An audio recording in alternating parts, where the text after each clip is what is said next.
Welcome S A mobile service YouTube চ্যানেলের পক্ষ থেকে আপনাকে স্বাগতম। আশা করি ফ্রেন্ডস আপনারা ভালোই আছেন। তো আপনাদের জন্য নতুন আরেকটা ভিডিও নিয়ে আসলাম। আজকের এই ভিডিওতে আলোচনা করব স্যামসাং গ্যালাক্সি A12 মোবাইলের জন্য কোন এলসিডিটা পারফেক্ট। অনেকে ভাবেন যে স্যামসাং গ্যালাক্সি A12 মোবাইলের এলসিডির দাম প্রচুর, বাট তাদের জন্য মূলত আজকের এই ভিডিওটা। স্যামসাং গ্যালাক্সি A12 মোবাইলে কত টাকা বাজেটে হলে আপনি এলসিডি ভালো মানের এলসিডি গুলো লাগাতে পারবেন এবং কোন কোম্পানির এলসিডিটা আপনার স্যামসাং গ্যালাক্সি A12 এর জন্য বেটার, সেটা আসলে মূলত আজকের এই ভিডিওর মাধ্যমে তুলে ধরবো। আশা করি এই ভিডিওটা আপনাদের ভালো লাগবে। আপনারা ভিডিওটা কোনো রকম স্কিপ না করে সম্পূর্ণ ভিডিওটা কন্টিনিউ করুন, তাহলেই কিন্তু বুঝতে পারবেন যে স্যামসাং গ্যালাক্সি A12 মোবাইলের জন্য কোন এলসিডিটা বেটার এবং কোন এলসিডিটা আপনার পারফেক্ট।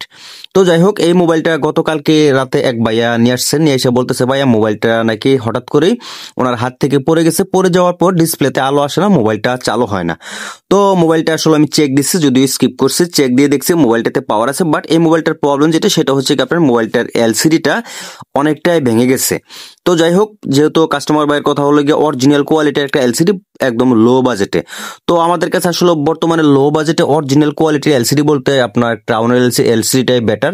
তো বাজারে কিন্তু 3-4টা কোয়ালিটির এলসিডি আছে, যেগুলো আসলে আপনার সার্ভিস প্যাক, ক্লিয়ার পলি, আপনার ক্রাউন, মিঠু, বেশ কিছু কোম্পানির কিন্তু এলসিডি বাজারে অ্যাভেলেবেল চলতেছে। তবে স্যামসাং গ্যালাক্সি A12 জন্য আমি আপনাকে যেটা বলবো সেটা হচ্ছে কি আপনার ক্রাউনের এলসিডিটা স্যামসাং গ্যালাক্সি A12 মোবাইলে যদি লাগান তাহলে কিন্তু আপনার কালার কন্ডিশন খুবই ভালো আসে। শুধু ক্রাউনের এলসিডি যে স্যামসাং এর জন্য এমনটা না, পাশাপাশি ভিভো মোবাইলের জন্য কিন্তু আপনার ক্রাউনের যে এলসিডি গুলো, এই এলসিডি গুলো খুব সুন্দর একটা কালার আসে।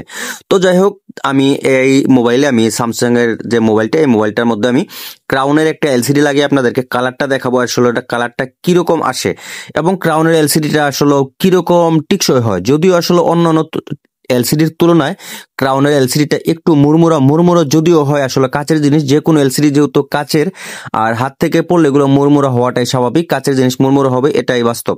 তো যাই হোক, এই মোবাইলটাতে আমি ক্রাউনের একটা এলসিডি লাগাই দেখাবো। আমার কাছে ক্রাউন এজন্যই ভালো লাগে, স্যামসাং, ভিভো মোবাইলে আমি যতগুলো এলসিডি ফিটিং করছি তার মধ্যে মনে হয়েছে অন্য কোম্পানির যে এলসিডি গুলো সব থেকে বেটার কালার এবং স্মুথ কাজ করে ক্রাউনের এলসিডি। তো দেখতে পাচ্ছেন আমি নতুন একটা ক্রাউনের এলসিডি নিচ্ছি। এই এলসিডি বেসানোর পূর্বে আপনারা যেটা করবেন, রেবন থেকে যে স্টিকারটা আছে এই স্টিকারটা অবশ্যই রেবনটা সরিয়ে ভালো করে রেবনটা বসিয়ে নেবেন। তারপরে আপনার সেটআপে বসাবেন এলসিডিটা। প্রথমে আপনি রেবনটা বসানোর পর নিচের পার্ট থেকে আপনারা এলসিডিটা বসাবেন, তাহলে কিন্তু এটা ঠিকঠাক মতো বসবে। অনেকে উপরের পার্ট থেকে বসানোর চেষ্টা করে, সেই ক্ষেত্রে কিন্তু রেবনে একটা ভাঙা পড়ে, আর সেই এলসিডিটা কিন্তু লাগানোর 2-1 দিন পর দেখা যায় উল্টাপাল্টা কাজ করে, গ্রাফিক্সে বিভিন্ন ধরনের প্রবলেম কিন্তু চলে আসে। তো কাজের পাশাপাশি আমি আর একটা কথা বলতে চাই, যারা একদমই নতুন আমার ইউটিউব চ্যানেলের ভিডিওগুলো দেখতেছেন, অবশ্যই আমার ভিডিওগুলো যদি ভালো লাগে চ্যানেলটা সাবস্ক্রাইব করে পাশেই থাকবেন। কারণ হচ্ছে কি আমরা কিন্তু প্রতিনিয়ত মোবাইল সার্ভিসিং এর নিত্য নতুন ভিডিওগুলো আপলোড করতেছি।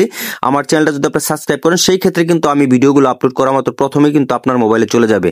তো যাই হোক, মোবাইলটা কিন্তু ফিটিং করলাম। ফিটিং দেওয়ার পর আমি আপনাদেরকে কালারটা দেখাবো। স্টিকারটা সরিয়ে দেখেন, উপরে পলিটা সরিয়ে নিলাম, এখন দেখেন ও অসাধারণ একটা কিন্তু কালার আসছে। তো এটা হচ্ছে গিয়ে বাস্তব স্যামসাং গ্যালাক্সি A12 মোবাইলের জন্য ক্রাউনের এলসিডি বেটার। ভালো থাকবেন, আসসালামু আলাইকুম।